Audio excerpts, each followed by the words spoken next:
حال ہی میں خداوند نے میری زندگی میں یہ فضل بخشا کہ میں بینکاک تھائی لینڈ جاؤں.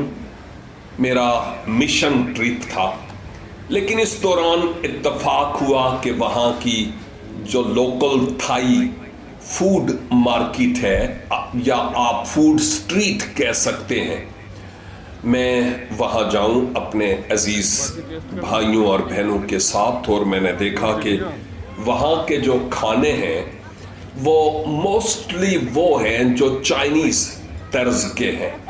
اور میں کسی وقت سنتا تھا اور دیکھتا بھی تھا کہ لوگ کاکروچ اور کیڑے مکوڑے اور ٹڈے وغیرہ کھاتے ہیں، لیکن جب میں اس فوڈ مارکیٹ میں پہنچا تو یہ آپ دیکھ رہے ہیں کہ یہ جتنا بھی فوڈ ہے اس میں زیادہ تر کیڑے مکوڑے اور کاکروچ بھی ہیں اور ٹڈے بھی ہیں.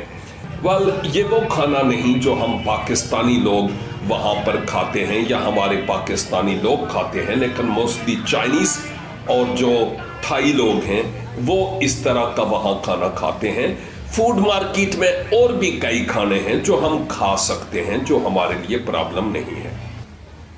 لیکن دوسری طرف ایک اور مارکیٹ جس کو سی کون کے نام سے یاد کیا جاتا ہے، میں وہاں گیا اور وہاں دیکھیے کتنا خوبصورت فروٹ ہے، کتنے اچھے طریقے سے وہ فروٹ سجا ہوا ہے، کتنے اچھے طریقے سے اس کو رکھا گیا ہے، اس کو بند کر کے پیک کر کے.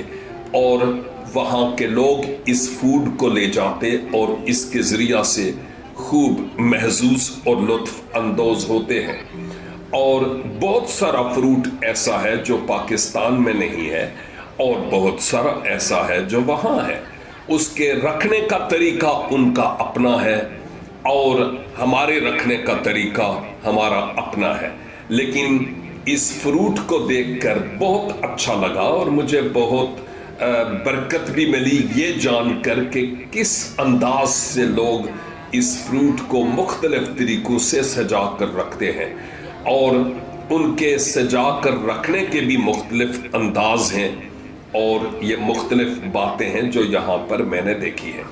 میرا مشن ٹرپ جو مختلف کلیسیاؤں میں رہا وہ بہت کامیاب رہا، لیکن اپنے ان عزیز بھائیوں اور بہنوں کے ساتھ جو مجھے مختلف جگہوں پر لے کر گئے بھی اور ساتھ ساتھ رہے، بہت اچھا لگا.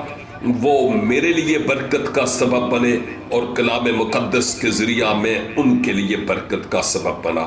میری دعا ہے کہ خداوند میرے ان سب عزیزوں کو زمینی اور آسمانی برکات سے معمور کرے. God bless you all and have a great time.